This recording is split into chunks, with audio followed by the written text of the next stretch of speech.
La géographie est une discipline scientifique qui date, mais que chacun utilise au quotidien sans même réellement le savoir. La raison ? L'être humain cherche toujours à s'approprier de nouveaux espaces, à découvrir de nouveaux lieux. Mais depuis 20 ans, un nouvel espace s'est démocratisé auprès du grand public. L'espace web qui est accessible grâce au réseau d'internet. Alors l'espace web, est-ce que c'est un espace qui est géographique ou bien est-ce que c'est un espace qui n'est pas géographique ? Je vous propose qu'on réfléchisse ensemble à cette question dans cette vidéo. L'espace, c'est un terme qui a de multiples définitions. D'après le petit Robert, c'est un milieu où peut se situer quelque chose, ou bien c'est encore un milieu abstrait. Tout ce qui nous entoure serait donc un espace ? Ou bien tout ce qui nous entoure ferait-il partie d'un même espace ? Tout dépend de l'usage, répond Larousse. Selon le dictionnaire généraliste, un espace c'est une surface, une étendue, un volume destiné à un usage particulier. L'espace serait donc quelque chose de défini, ou bien d'indéfini ?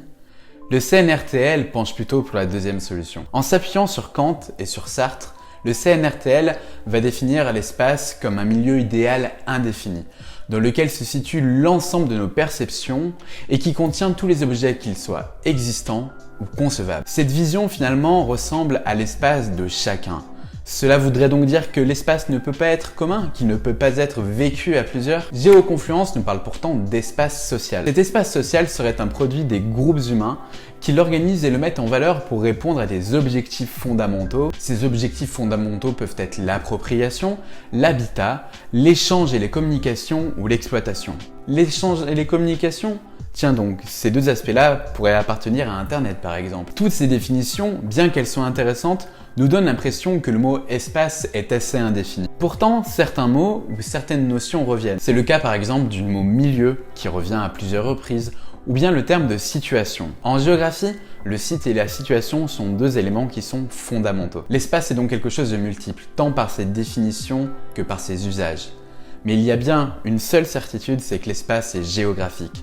Parce que même dans la définition scientifique du CNRTL, eh bien on nous dit que l'espace est un milieu. Et un milieu, c'est quelque chose où il y a différents objets dans un espace précis. La notion d'espace est donc définie, même si chacun peut la définir en fonction de son ressenti.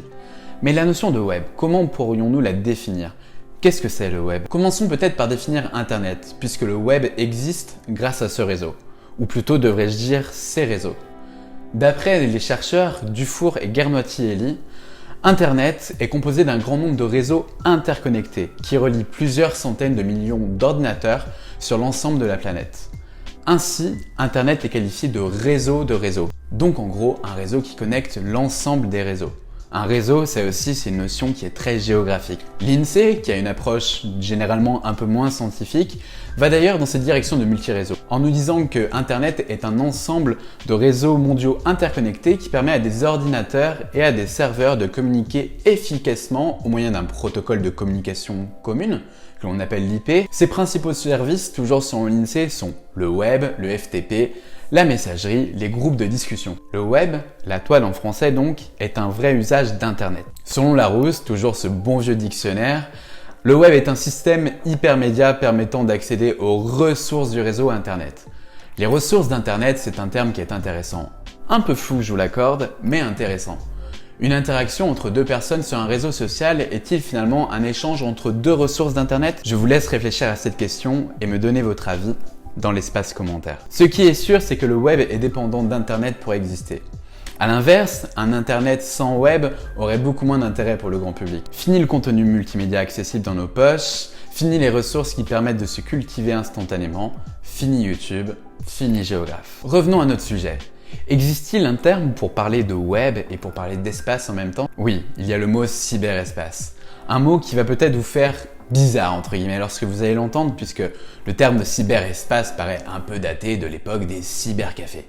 D'ailleurs, la première fois que le terme de cyberespace est apparu, c'était dans les années 80. Géoconfluence définit cependant ce terme de cyberespace. Pour eux, c'est l'espace de l'internet, l'espace des lieux dits virtuels finalement. Jean-François Perrat, qui a écrit cet article où il y a cette définition, nous dit que cette notion est finalement plus artistique que géographique aujourd'hui. L'espace géographique d'Internet et de Web ne serait-il donc pas défini par la communauté scientifique ? Attendez, j'ai encore une carte ou deux à jouer. Et notamment grâce au géographe Thierry Joliveau. Ce géographe du numérique utilise dans un de ses articles de 2010 le terme de GeoWeb. Et bien pour lui, c'est une organisation de l'information d'Internet à travers un géoréférencement direct ou indirect sur la surface terrestre de tout contenu informationnel. On peut donc comprendre que ce terme de GeoWeb est une spatialisation des données sur l'espace Internet. Monsieur Joliveau, si vous voyez cette vidéo et que je me trompe, n'hésitez pas à me corriger. Bon, ça fait beaucoup de définitions tout ça. Peut-être trop? Dites-moi cela dans la section commentaires.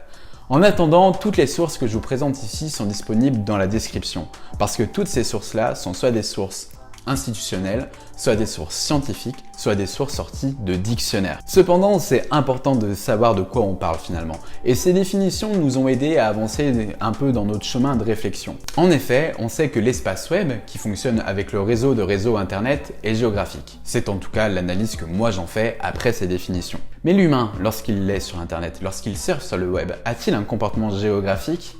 Se déplacer dans un espace virtuel est-il tout de même une mobilité au sens géographique du terme? André-Frédéric Oyot, en s'appuyant sur Jacques Lévy et Michel Lusso, développe l'idée qu'il y a toujours des jeux référentiels de mise à proximité par ce qu'il appelle l'habitant. Il nous dit que ce jeu référentiel n'est d'ailleurs pas forcément dans l'espace physique qui nous entoure autour de nous.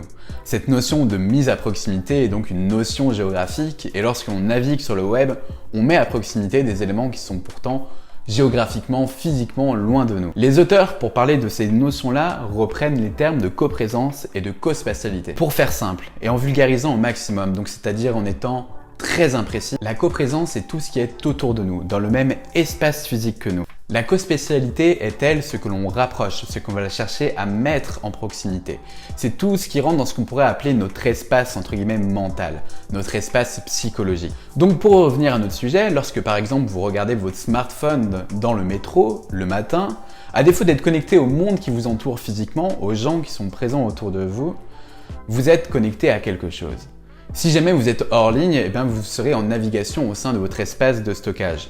En espace restreint donc, mais en navigation tout de même dans un espace défini. Si vous êtes en train de lire un article sur internet, de consulter des notifications, de consulter des nouvelles, ou bien de parler avec un ami sur WhatsApp, sur Messenger ou sur tout ce que vous voulez d'autre, vous communiquerez à travers le web. Si vous communiquez donc avec une personne sur WhatsApp ou sur Messenger, vous serez en cospatialité avec elle. Vous vous sentirez plus proche psychologiquement de cet ami avec qui vous allez communiquer, plutôt que des gens qui sont finalement physiquement présents autour de vous. Lorsque l'on surfe sur la toile, on est donc de mon point de vue sur un espace géographique.